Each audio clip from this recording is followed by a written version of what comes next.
सीतारामचंद्र भगवान की जय।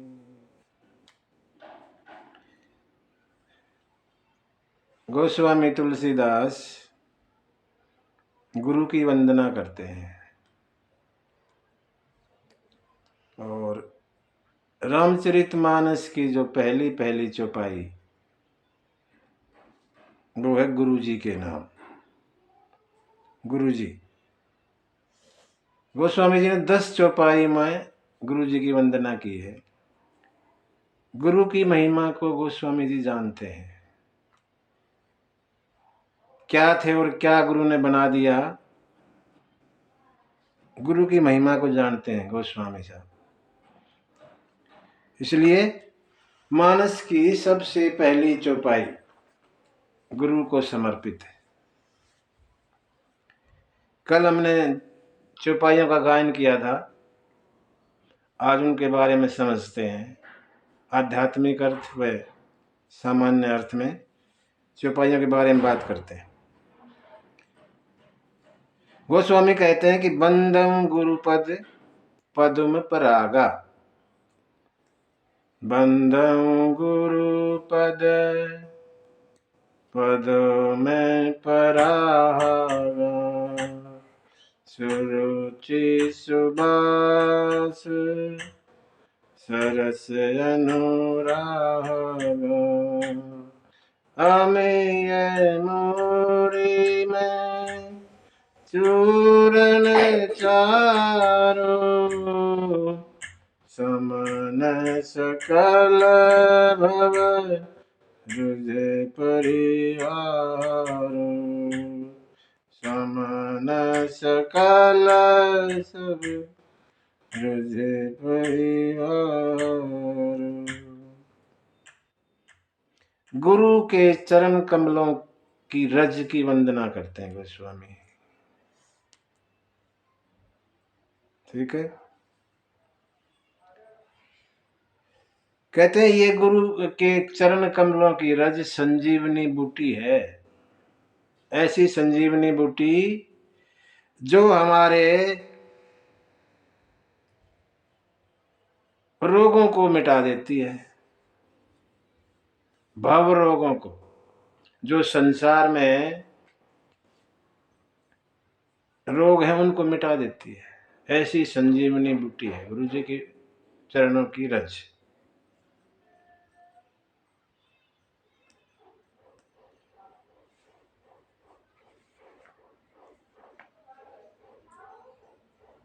गुरु के बारे में बहुत कुछ कहा गोस्वामी जी ने।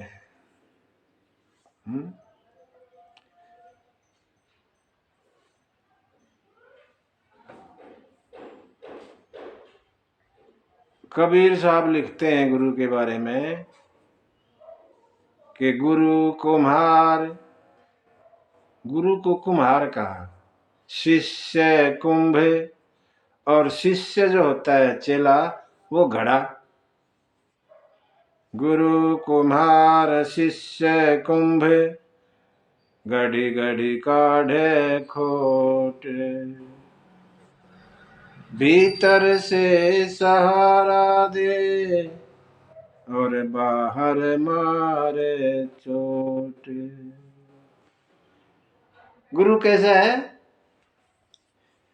कुम्हार, जैसे कुम्हार घड़ा बनाता है ना, तो एक हाथ अंदर रखते हैं घड़े के अंदर और दूसरे से चोट मारते हैं, बाहर को ठीक ठाक करते हैं। बाहर से तो गुरु डांट भी देते हैं, लेकिन अंदर जो दिल होता है गुरु जी का बड़ा वैसा होता है, अंदर से सहारा देता है। तीर्थ गए एक फल, संत कहते हैं तीर्थ में जाओगे तो एक फल मिलेगा और संत मिले फल चार। संत कोई मिल जाए तो 4 फल मिलेंगे, लेकिन सदगुरु मिले अनंत फल, कहें कबीर विचार।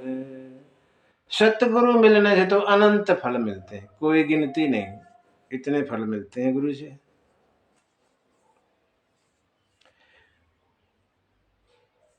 जैसे किसी दूसरे देश में जाना हो तो वीजा लेके जाना पड़ता है, वीजा, पासपोर्ट चाहिए, वीजा होना चाहिए, तब दूसरे देश में जा सकते हैं।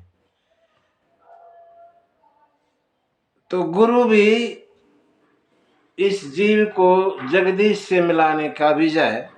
बिना गुरु के भगवान नहीं मिलेंगे, गुरु होना जरूरी है।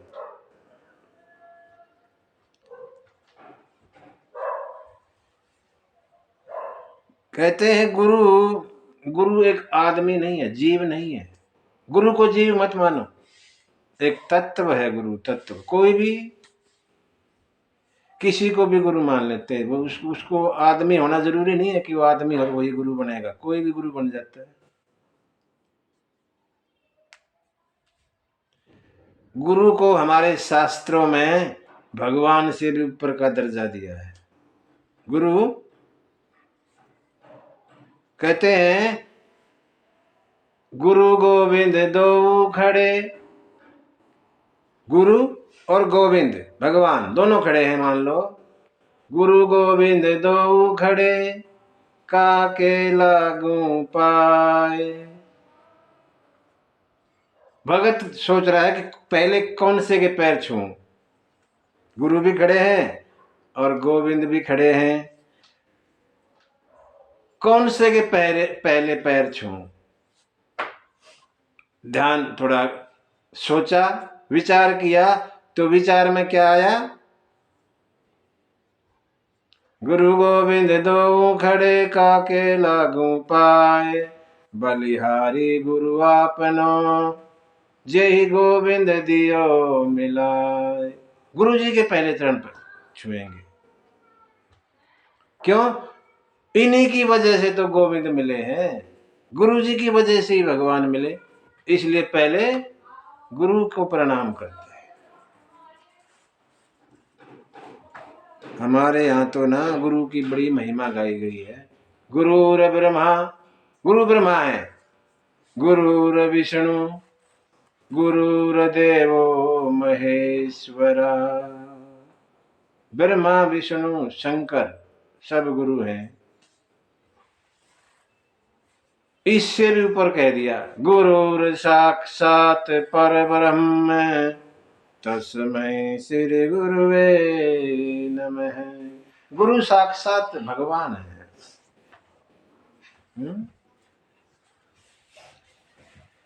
ऐसा हमारे यहाँ गुरु के बारे में धारणा है। गुरु जी हमें दिव्य नेत्र देते हैं जिससे हम भगवान के दर्शन कर पाए। इन नेत्रों से तो संसार के दर्शन होंगे, और गुरु के नेत्रों से देखोगे तो भगवान के दर्शन। गुरु मन रूपी दर्पण को साफ कर देते हैं।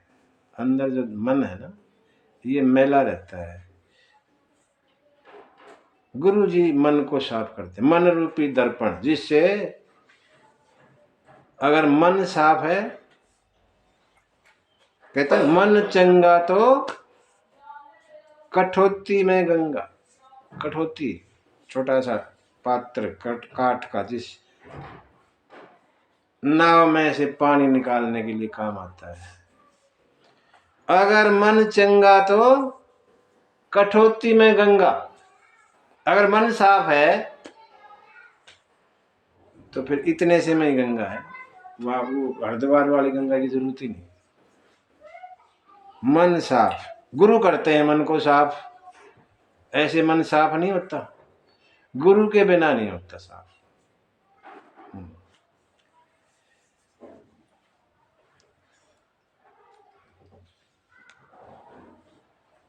गुरु संसार में आसक्त नहीं होता, रहता संसार में है, लेकिन संसार गुरु को खींच नहीं सकता।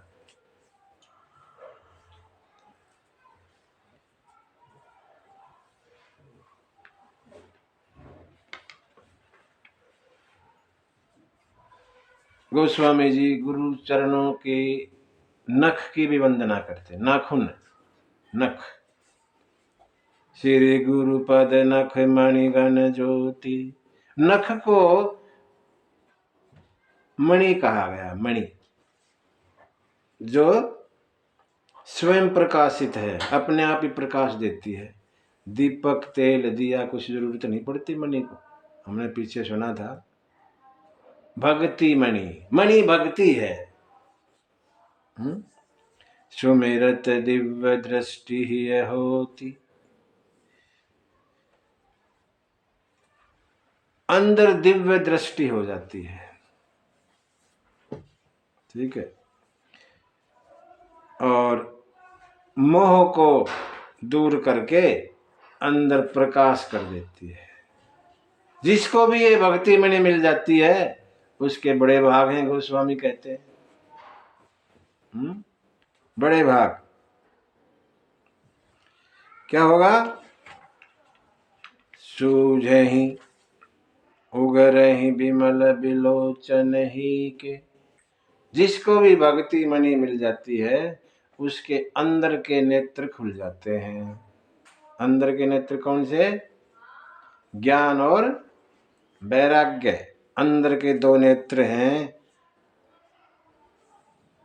उगरहि वो खुल जाते हैं। उगरहि बिमल बिलोचन ही के, और मिटहि दोष दुख भव रजनी के। और क्या बोलते हैं, दुख और दोष, जन्म मृत्यु का जो दुख है वो समाप्त हो जाता है।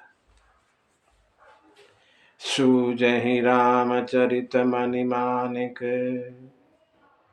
और जैसे ये नेत्र खुलते हैं तो राम जी के चरित्र हमें दिखाई देने लग जाते हैं, नहीं तो नहीं। गुप्त प्रगट जह जो जेहि खानिक। जो कहीं गुप्त छुपे हुए हैं राम जी के चरित्र, कहीं सामने दिखाई दे रहे हैं, सब छुपे हुए भी ना छुपे हुए भी सब भगवान के चरित्र दिखाई देने लग जाते हैं। ऐसे नेत्र गुरु जी देते हैं।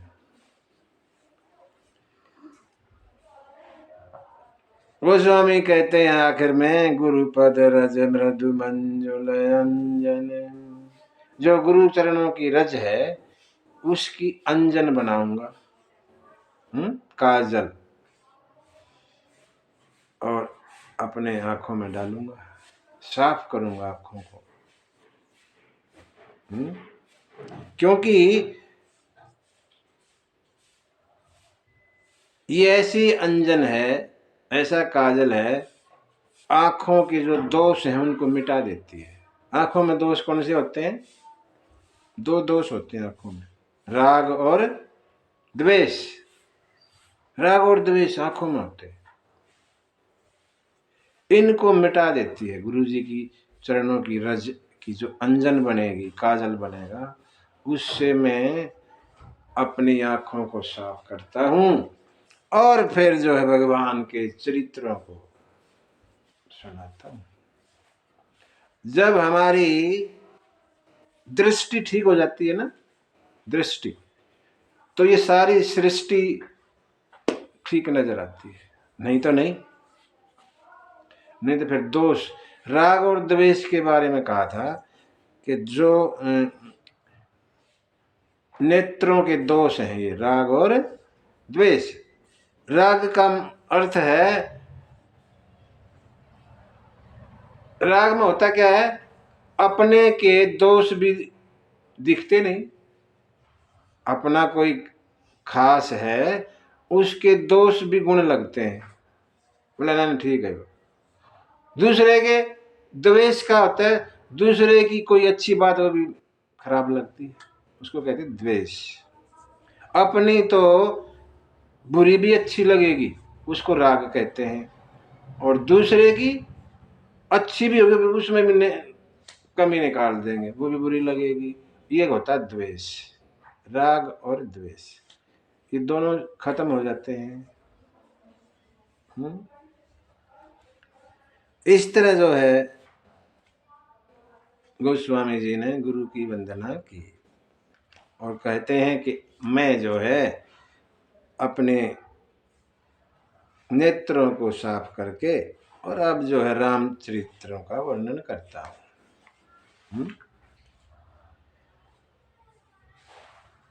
गुरु की वंदना के बाद चौपाइयां, गुरु की वंदना में जो, मान लो गुरु जी तो आदमी नहीं है, तत्व है, ठीक है, वो कुछ जरूरी नहीं कोई इंसान हो, जीव भी होना जरूरी नहीं है, कोई भी गुरु, गुरु एक तत्व है। अगर किसी इंसान के बारे में पहली चौपाई लिखी, गुरु को थोड़ा अलग कर दें, गुरु की चौपाइयों को हम अलग कर दें, तो किसी मानव के बारे में अगर पहली चौपाई लिखी है तो वह ब्राह्मणों के बारे में, ब्राह्मणों के बारे में। ब्राह्मणों को बड़ी महत्ता दी तुलसी बाबा ने, और कहते हैं मैं सबसे पहले ब्राह्मणों की वंदना करता हूँ। बंदम प्रथम महेशुर चरण, मोह जनित संशय सब हरना। मोह से जो संशय पैदा होता है, मोह के कारण, उसको ब्राह्मण हर लेते हैं, इसलिए उनकी वंदना की। सभी की वंदना करते हैं, कोई छोड़ा नहीं। संत की वंदना करते हैं, संत की, असंत की भी करते हैं, दुष्टों की भी करते हैं।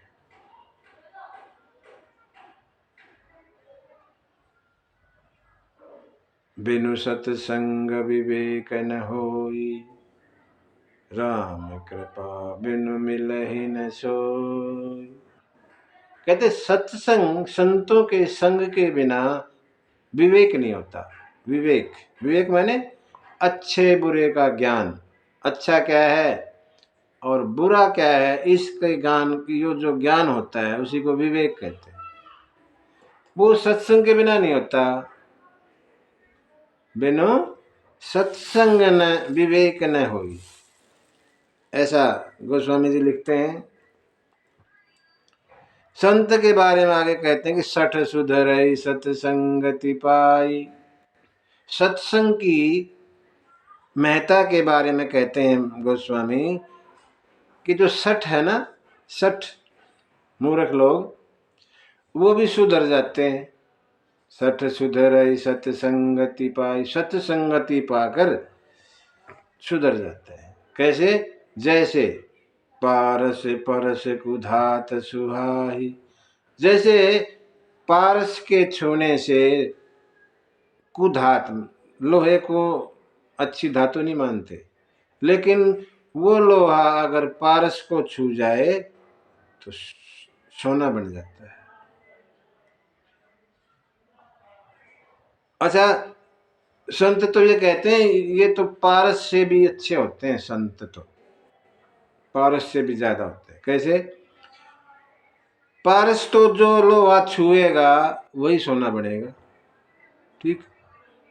अब जो सोना बन गया वो आगे किसी लोहे के सोने छुएगा तो वो सोना लोहे का नहीं, सोना नहीं बना सकता। लेकिन गुरु, गुरु तो अगर कोई सठ है उसको ठीक कर दिया, उससे भी आगे वो वाला जो सठ ठीक हो गया, भगत बन गया, अगर भगत के सहारे भी लग जाते हैं तो दूसरा तीसरा आदमी भी भगत बन जाता है, और मतलब चैन बना देता है गुरु। तो उससे मिला फिर आगे वो हो जाएगा, फिर आगे वो मिल लेगा, फिर आगे वो ऐसे चैन चली जाएगी। पारस में ये गुण नहीं है। पारस तो एक को ही करे जो उसको छूता है, बस ऐसा बताया। असंतों के बारे में भी कहते हैं, असंतों के भी गुण, असंतों की भी वंदना करते हैं। क्यों? मतलब ये जो है ना फालतू में तंग करेंगे बाद में, इसलिए इनकी भी वंदना करता हूं, है ना। बीच में टांग मारेंगे, तंग करेंगे, सबकी वंदना, संत महात्माओं की, मुनियों की, पशु पक्षियों की, सबकी वंदना कर दी, कोई नहीं छोड़ा। 84 लाख में आकर 4,84,00,000 जात जीव जल थल नभवासी। 84 लाख योनियों में 4 तरह की जातियां होती है। हमारे यहाँ 4 तरह के जीव। 84 लाख कहाँ कहाँ रहते हैं? जल में, धरती पे और आकाश में, तीनों जगह रहते हैं 84 लाख। इनमें 4 तरह के जीव हो गए। जो जन्म लेता है जीव वो 4 तरीके से लेता है। एक, पसीने से, पसीने से भी कुछ जीव पैदा हो जाते हैं, ठीक। दूसरा, अंडे से पैदा हो जाते हैं। तीसरा, उग जाते हैं ऐसे ही जीव, उगते हैं उगने से। और चौथा, जरायुज बोलते हैं, झिल्ली से। जैसे आदमी जरायुज है, आदमी जो है ना, इंसान जरायुज है, अंडज नहीं है, अंडे से पैदा नहीं होता, ना पसीने से होता और ना उद्भिज उगता। झिल्ली, झिल्ली में बनता है और तब इसका जन्म होता है। जरायुज, हम जरायुज उसके हैं, जाते के। सभी को प्रणाम करते हैं। सिया राम मैं सब जग जानी, मैं सबको सीताराम जान के करहूं प्रणाम जोड़ जुग पानी। हाथ जोड़ के दोनों और सबको प्रणाम करता हूं। अब यहाँ कहते हैं आप महाराज इतना प्रणाम क्यों करते हो, किसी को छोड़ते ही नहीं, है ना।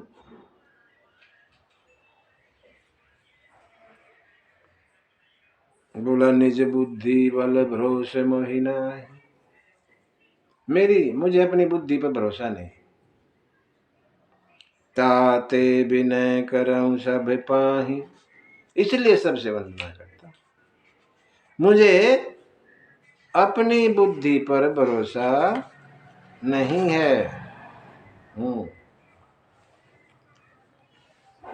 तो सवाल पर फिर सवाल पैदा हो गया कि इतनी बुद्धि का क्या करोगे?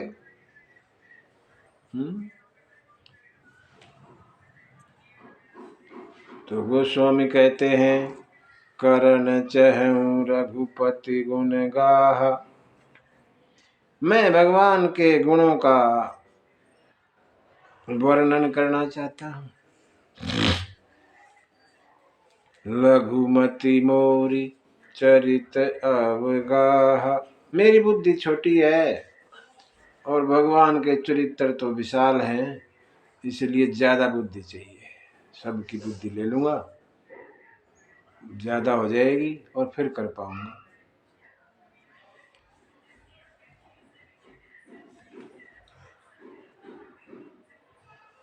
ऐसा क्या भगवान के ऐसे गुण क्या है कि इतनी बुद्धि की जरूरत पड़ेगी?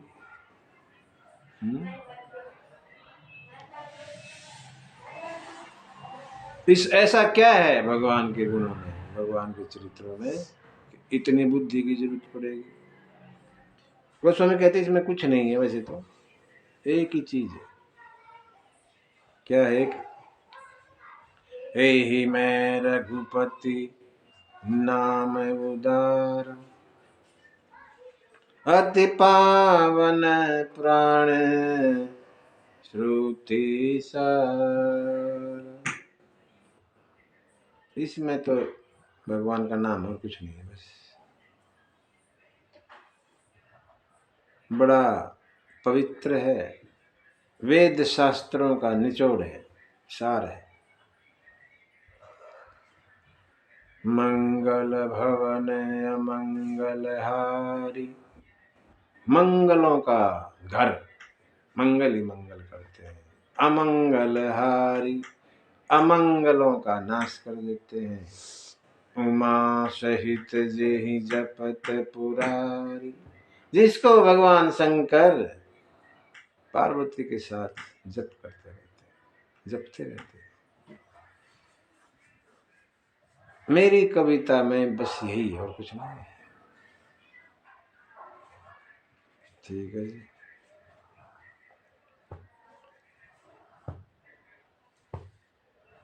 वंदना क्रम को आगे बढ़ाते हुए गोस्वामी जो है लिखते हैं,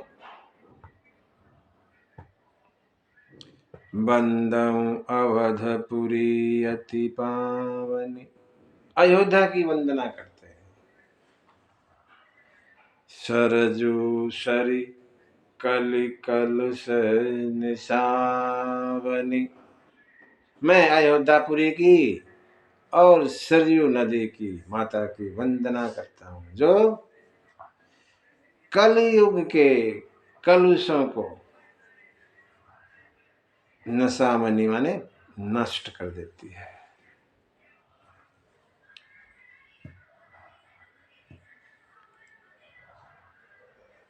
अयोध्या के नर नारियों की भी वंदना करते हैं और माताओं की भी वंदना करते हैं। और उसके बाद दशरथ महाराज की वंदना करते हैं। कहते हैं, बंदऊ अवध भुआल सत्य प्रेम जेहि राम पद। मैं उन दशरथ महाराज की वंदना करता हूँ जिनको राम जी के चरणों में सच्चा प्रेम है। सच्चा सच्चा कैसे? बिछुरत दीन दयाल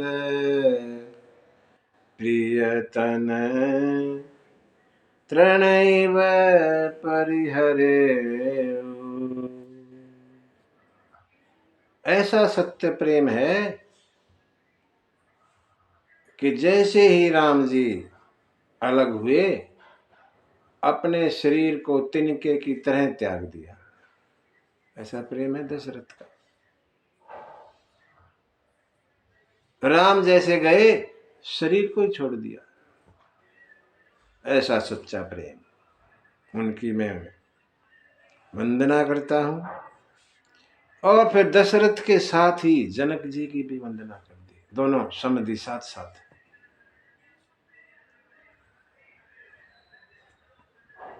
प्रणवम परिजन सहित विदेहु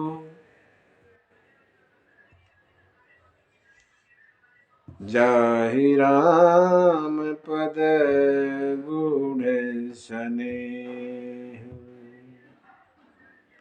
जोग भोग में राख्यु गोई, जोग भोग में हूँ राखे गोई। राम बिलोकत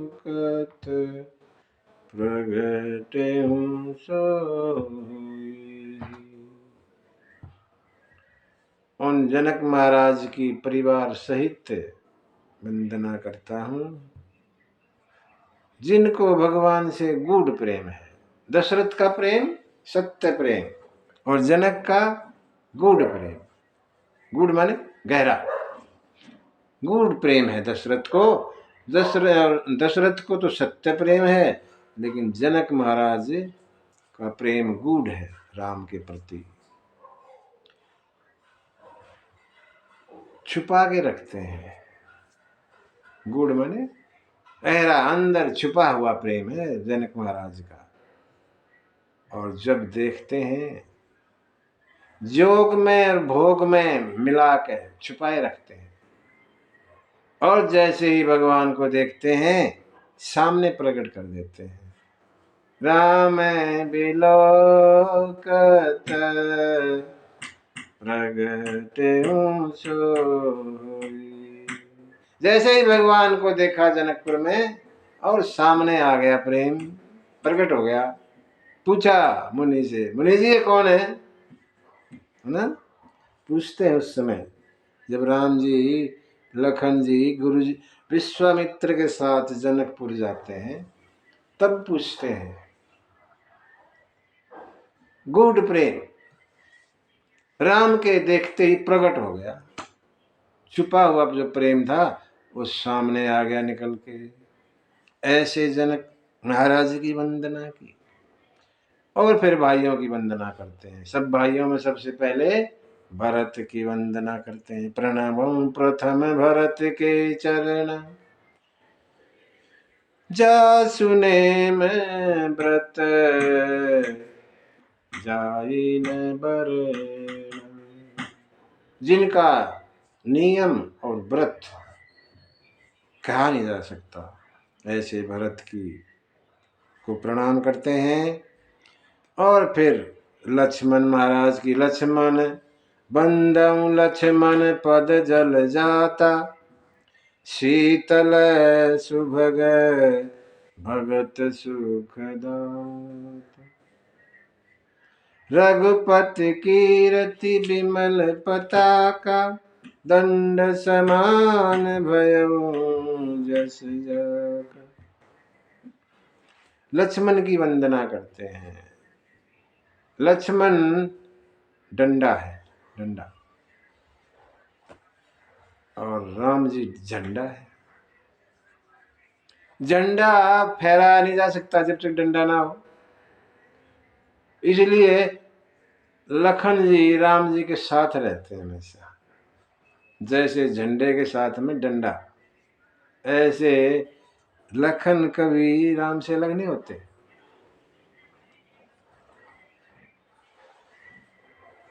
गोस्वामी जी शत्रुघ्न महाराज की वंदना करते हैं और कहते हैं कि भरत के अनुगामी हैं ये, भरत के साथ साथ चलते हैं। एक भाई राम का अनुगामी और दूसरा भाई भरत का, दोनों एक भगवान की सेवा करते हैं और एक भगवान के भगत की सेवा करते हैं। ये भी अच्छा है। अगर हम भगवान की सेवा नहीं कर पाते तो भगवान के भगत की करो, वो भी इतना ही फल देगा। भगवान के भगत को पकड़ लो। अगर हम ज्यादा मेहनत नहीं कर सकते तो जिस भगत ने मेहनत की हुई है उसके पीछे लग जाओ, वो भी कल्याण करेगा। इस प्रकार सभी भाइयों की वंदना की और भाइयों के साथ में ही हनुमान की भी वंदना की। कहते हैं ये भी भाई के साथ, भाइयों के साथ ही, ये भी एक पांचवें भाई है। ऐसा माना गया है कि हनुमान जी चार भाइयों के साथ में पांचवें भाई। महावीर बिनवउ हनुमाना, राम जासु जस आप बखाना। हनुमान जी की वंदना करते हैं। हनुमान जी कौन? जिनका यश भगवान खुद गाते हैं, ऐसे हनुमान। हनुमान जी का यश जो है ना, भगवान खुद गाते हैं, ऐसे भगत हैं हनुमान जी।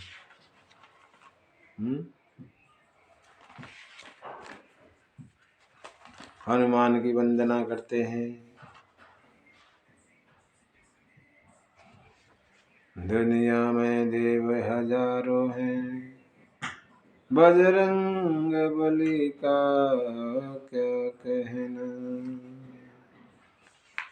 दुनिया में देव हजारों हैं, बजरंग बली का क्या कहना।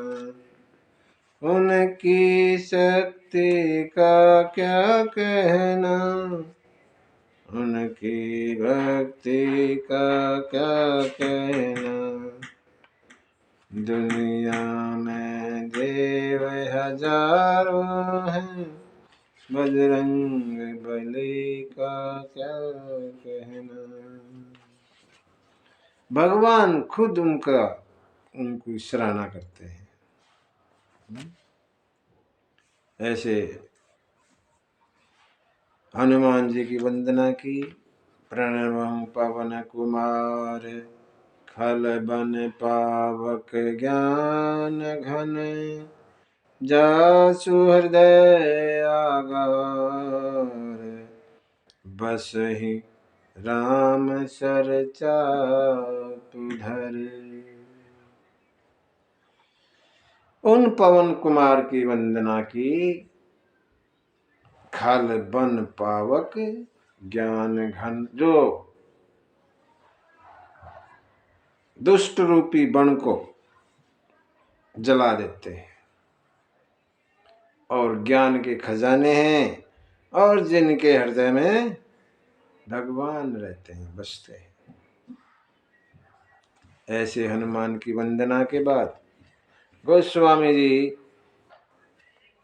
सीता मैया की वंदना करते हैं। जनक सुता जग जननी जानकी, अतिशय प्रिय करुणा निधान की, ताके जुग पद कमल मनाव, जासु कृपा निरमल मति पाव।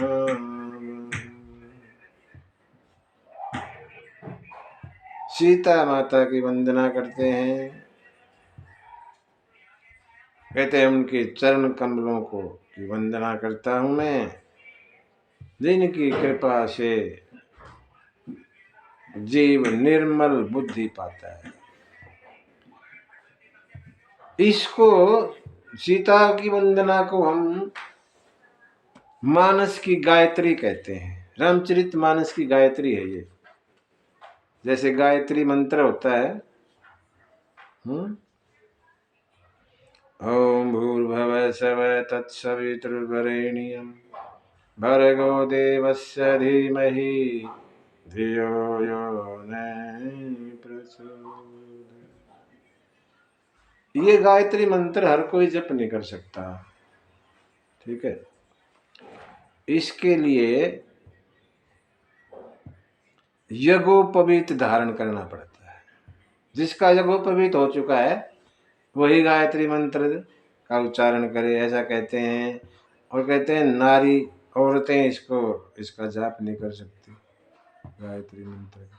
इसीलिए जो नहीं कर सकते वो इस गायत्री मंत्र का जाप करें, जो रामचरित मानस की तुलसी बाबा ने लिखी है।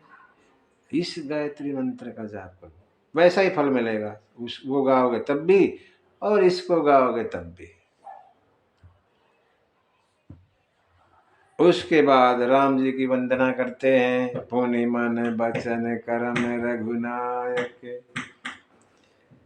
चरण कमल बंदौ सब लायक। भगवान राम की वंदना करते हैं, जो भगतों की विपत्ति का भंजन कर देते हैं और सुख देने वाले हैं, उन भगवान राम की वंदना करता हूँ। वैसे सीताराम एक ही हैं। गिरा रथ जल बीचि समय, कहियत भिन्न न भिन्न। जैसे गिरा आवाज, कोई शब्द बोलेंगे और उसका अर्थ, शब्द और अर्थ एक ही चीज है।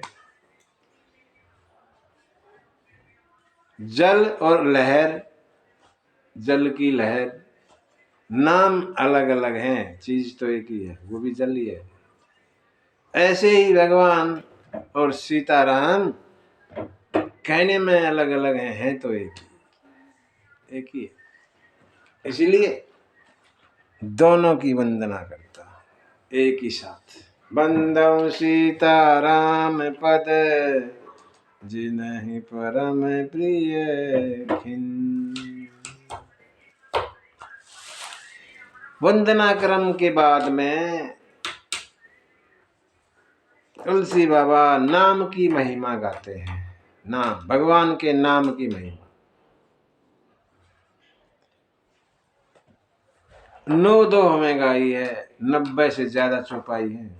ज्यादा पूरा कहेंगे तो 3 घंटे तो इसी के लिए चाहिए। नाम की वंदना। बंदौ नाम राम रघुबर को, हेतु कृशानुभानु हिम कर को। कहते हैं बाबा तुलसी, मैं जो है राम नाम की वंदना करता हूं, जो हेतु है किसके? कृषानु भानु हिम कर को, अग्नि के, सूर्य देव के और चंद्रमा के हेतु है। इन्हीं के कारण ये तीनों हैं। भगवान राम के नाम के कारण ही अग्नि, चंद्रमा और सूर्य है। अग्नि हमारे जो भी बुरी चीज है उनको जला देती है ना। जो भी अंदर अवगुण है, अग्नि जलाने का काम करती है।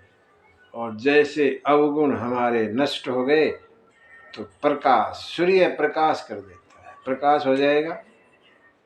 अंदर जब प्रकाश हो जाता है ना, अंदर की तरफ, अंदर, बाहर नहीं, अंदर, ये अंदर अंधेरा है, जैसे ही अंदर प्रकाश होगा शांत हो जाएगा। चंद्रमा, चंद्रमा शांति देता है,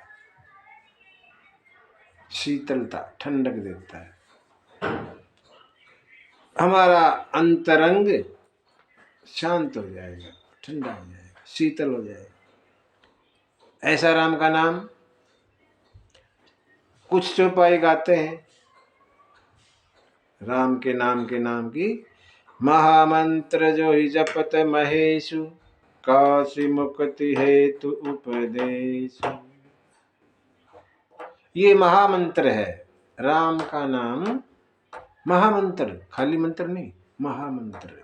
इसी मंत्र को भोले बाबा काशी में जीवों को देते हैं और अमर कर देते हैं, उनको गति दे देते हैं। इसी मंत्र के नाम से राम का नाम फूकते हैं सबके कानों में। कोई भी जीव काशी में मुक्ति पा जाता है, भोले बाबा मुक्ति देते हैं राम के नाम से। इसी राम के नाम के प्रभाव से गणेश महाराज प्रथम पूज्य हो गए, सबसे पहले पूजे जाते हैं केवल नाम के प्रभाव से। इसी नाम को उल्टा जप कर वाल्मीकि सिद्ध बन गए।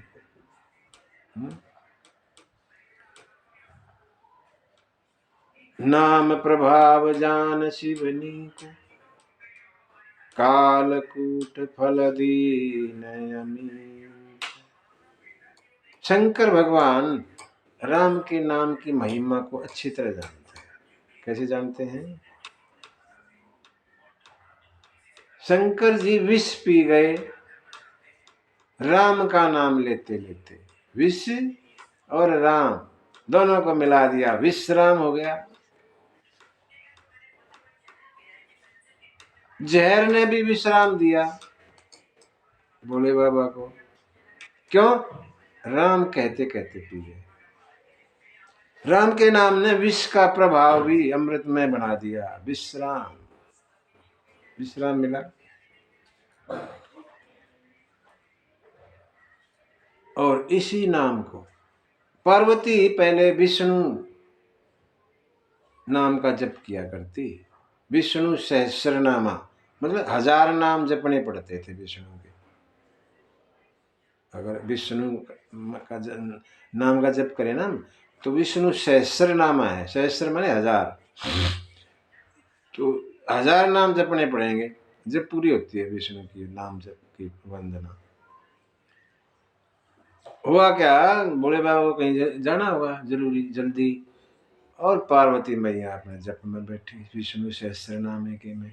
उसमें टाइम लगेगा, 1000 नाम जपने हैं, एक नाम थोड़ी जपना, राम बस हो गया ना।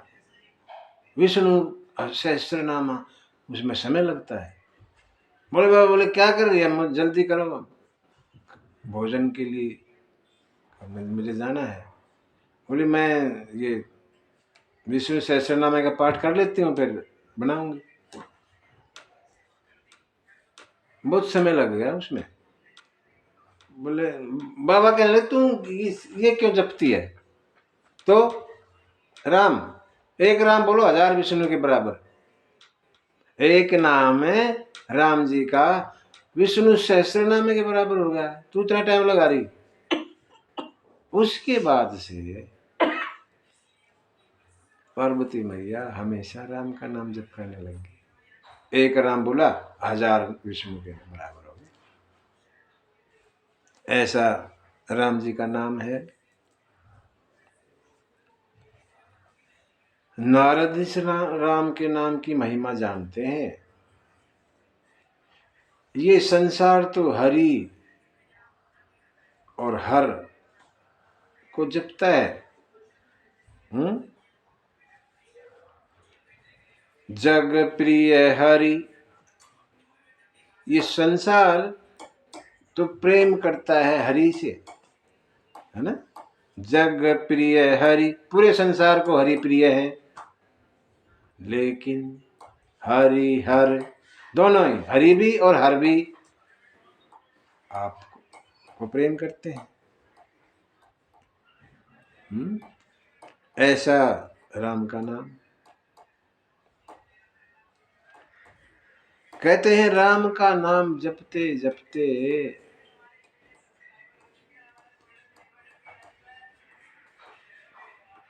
ध्रुव भगत, हालांकि खुशी में जप नहीं किया था, वो तो मौसी के कहने से जबरदस्ती करना पड़ा, लेकिन फिर भी एक अपना स्थान पाया पक्का ध्रुव भगत ने। इसी नाम को जपते जपते भगत प्रहलाद भगतों में उच्च कोटि के भगत हो गए।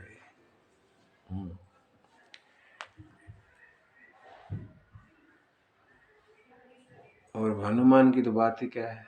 सुमेरी पवन सुत पावन नाम, इस पवित्र नाम का जप करते करते हनुमान ने राम जी को अपने बस में कर रखा है। जो चाहे वो करवा लेते हैं। ऐसे हनुमान जी, गोस्वामी कहते हैं मैं राम के नाम की बड़ाई कहाँ तक करूं। इतनी बड़ाई है, इतनी बड़ाई है, कह नहीं सकते। अगर राम जी को कहा जाए कि राम जी अब अपने नाम की बड़ाई, आपके नाम की बताइए, गुणों के बारे में बताओ, तो राम भी नहीं बता सकते, इतने हैं। राम न सकही नाम गुण गाई, राम भी अपने नाम के गुणों को गा नहीं सकते, इतने हैं। मैं क्या करूं। नाम राम को कल्पत्रु, कल कल्याण निवास, जो सुमिरत भयो भांगते, तुलसी तुलसीदास। राम का नाम कल्पत्रु है।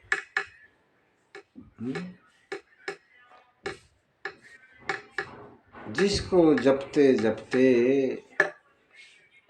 भांग के समान तुलसीदास हो गए, है ना। तुलसीदास भांग के पेड़ थे, लेकिन तुलसी का पेड़ हो गए नाम जपने से। जो सुमिरत भयो भांग ते, तुलसीदास। तुलसीदास भांग के पेड़ से तुलसी का पेड़ बन गए, पवित्र पेड़। कहते हैं कोई तरीका नहीं जपने का, बाबा ने यहाँ साफ कह दिया, कोई तरीका नहीं भाई। अगर दिल कर रहा तब जपो, भाई ना जी कर रहा फिर भी जपते रहो। अनख दुश्मनी में जप करो, मित्रता में जप करो। भाई को भाई अनख आलस हो, आलस में जप करो, सोते सोते जमाई लेते लेते भी राम नाम में करते रहो। नाम जपत मंगल ऋषि दस, दसों दिशाओं में मंगल ही मंगल होगा अगर किसी भी तरीके से जपो। आगे